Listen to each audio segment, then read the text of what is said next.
Hello, today I'm in Jaguar F-Pace. In this video I'll show you steering wheel buttons functions. In the beginning, let's take a look at the left side of the steering wheel. Thanks to this panel you can navigate through speedometer display, enter its settings, menus and sections, and change settings of the vehicle and the display. Thanks to this button you can answer and end the calls.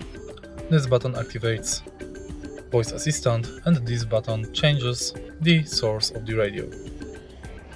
Let's take a look at the right side. Thanks to this button you can activate speed limiter and manage it via these buttons right here. Of course, if you press here, you'll use horn. If you find this video helpful, please leave like, comment and subscribe.